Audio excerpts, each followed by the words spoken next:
Ya, terima kasih pemirsa Anda masih bersama kami tentunya dalam program Halo Halo Bandung, Karaos Bandung. Nah, segmen kali ini kita akan membahas mengenai layanan yang memang sudah dimiliki oleh Disduk Capil Kota Bandung. Tadi sempat kita dengarkan bahwa ternyata akselerasi teknologi dan juga layanan sudah sangat mudah dijangkau oleh masyarakat Kota Bandung. Lalu bagaimana catatan yang lainnya mulai dari KIA, KTPL, dan yang lainnya. Atau bahkan kita juga tidak boleh mengesampingkan masyarakat Kota Bandung yang memang kategorinya disabilitas. Pastikan kemudahan-kemudahan itu harus mencakup semua kalangan masyarakat Kota Bandung. Bagaimana tanggapan dari Kadisduk Capil Kota Bandung? Kita langsung tanya kepada Pak Tatang. Gimana Pak berkaitan dengan hal tersebut? Ya, terima kasih Mbak Santi.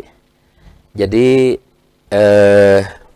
filosofi terkait dengan pelayanan Adminduk ini, saya mungkin sering juga menyampaikan kepada teman-teman, bahwa apa yang kita kerjakan ini merupakan tugas negara, kemudian dalam rangka pemenuhan hak masyarakat, dan lebih dari itu saya suka menyampaikan begini Teh Santi, ini juga bagian dari fitrah yang harus kita laksanakan. Kenapa? Karena ini merupakan bagian dari ibadah.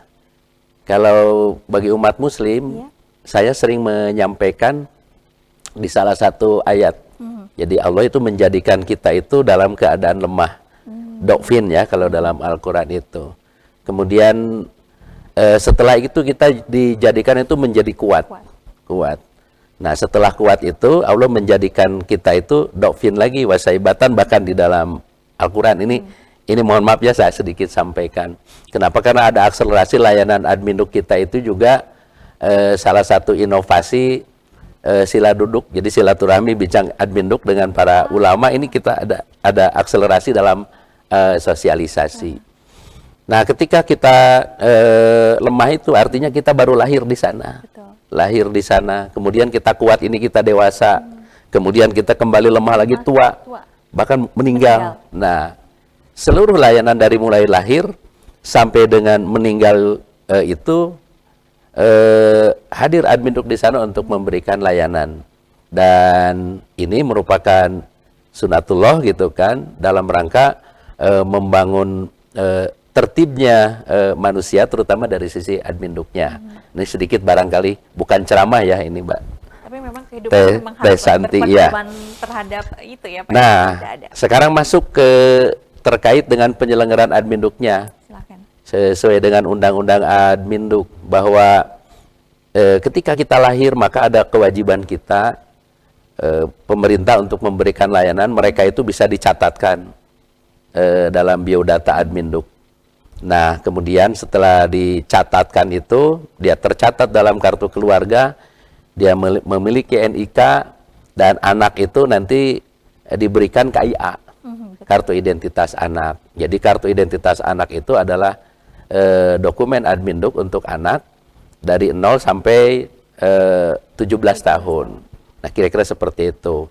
Dan kepentingannya sudah pasti terkait dengan data kependudukan itu diperlukan untuk pendidikan lah anak lah, untuk kesehatan dan seterusnya. Ya, Pak, ya? Nah, seperti itu.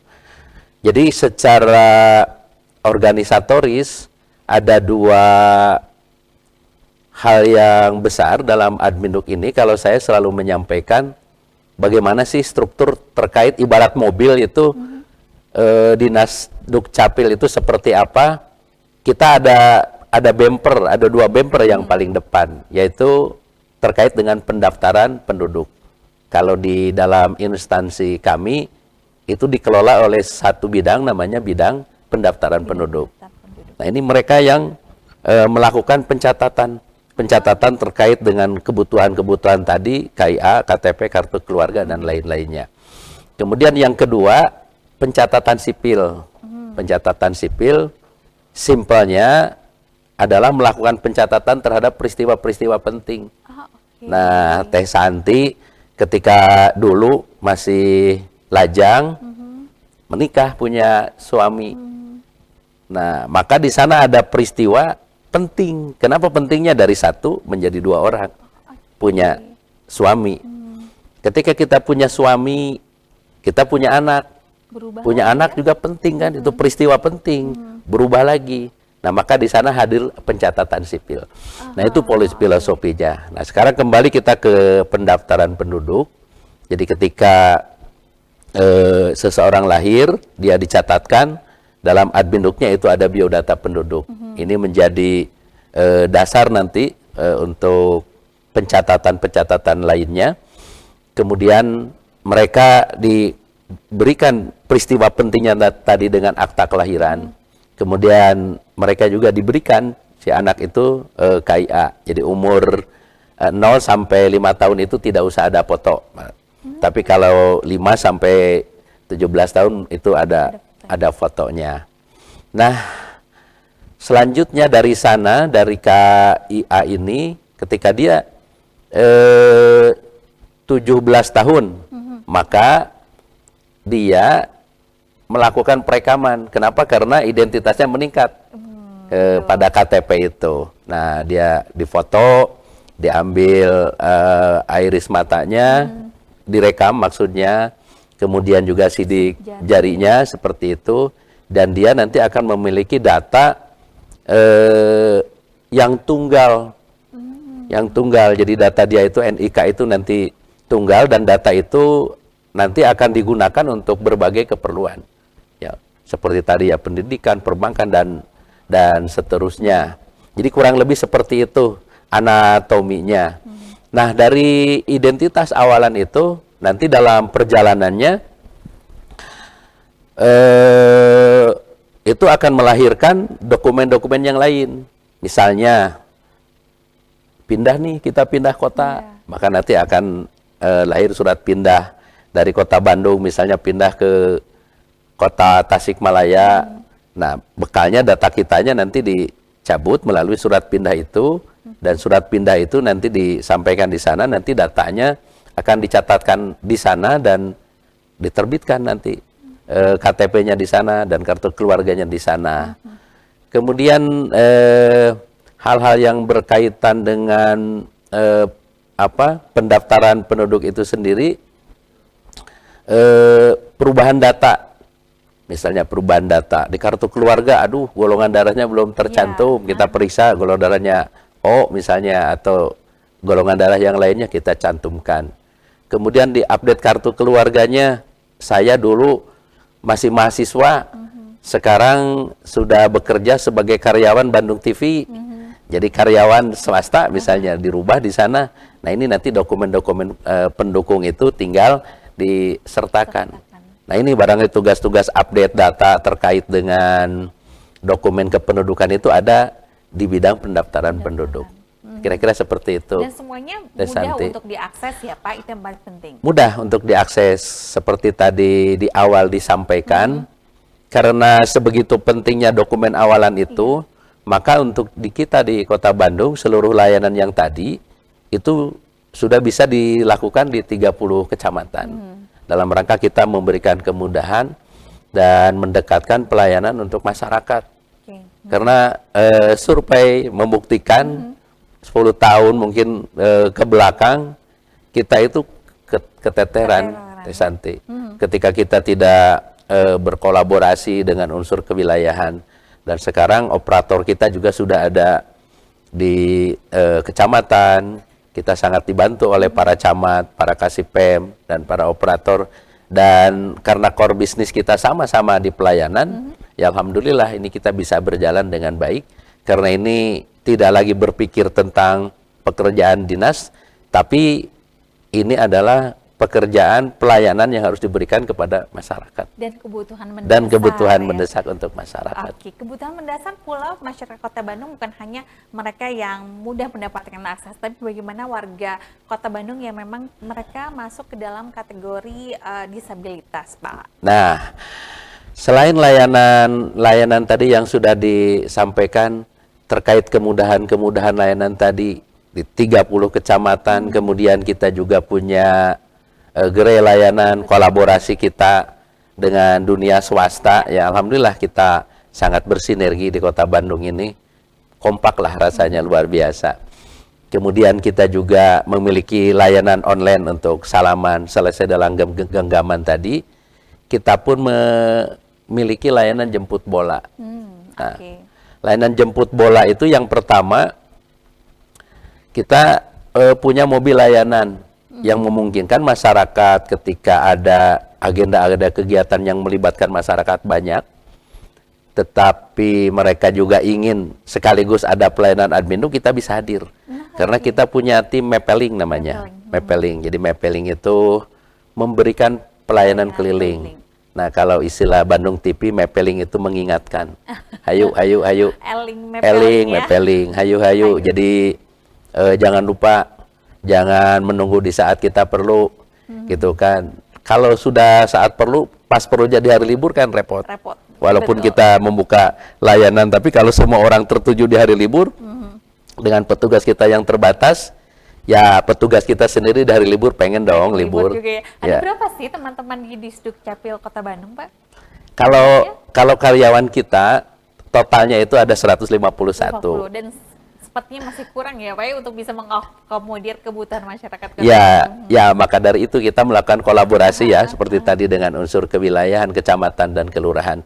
Nah, mobil layanan keliling itu yang terus mobile dalam rangka menyisir ya keperluan-keperluan masyarakat terkait dengan Adminduk itu. Dan kita punya 2 layanan khusus yang disebut dengan BEH dan Mang Udin. BEH dan Mang Udin. Ini memang nama yang dilahirkan supaya familiar untuk masyarakat. Jadi kalau kita membayangkan, Teh Santi membayangkan BEH. Terbayang nggak oleh Teh Santi? BH itu apakah anak-anak Gen Z atau kira-kira sudah di baby boomer gitu, sudah tua?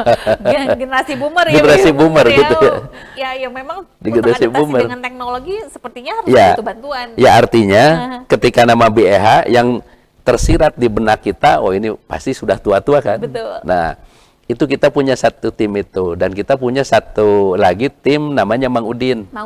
Jadi BA itu bisa hebat kira-kira begitu. Kemudian ada Mang Udin, mangga urus administrasi kependudukannya seperti itu. Nah, kita bicara Mang Udin yang kebayang oleh kita, oh dia pasti bapak-bapak banget ini, sudah tua.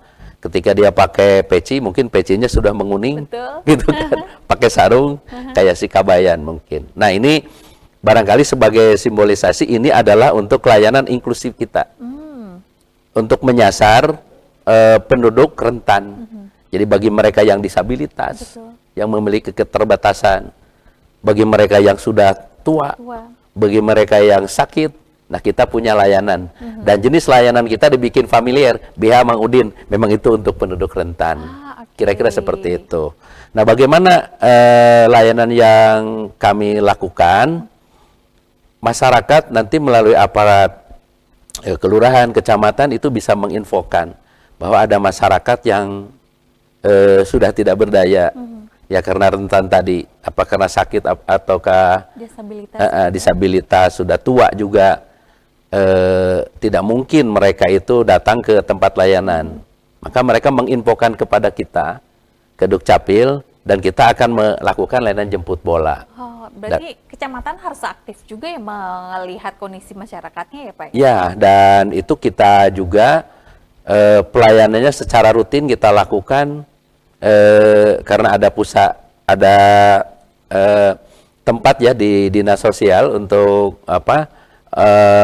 masyarakat disabilitas di sana.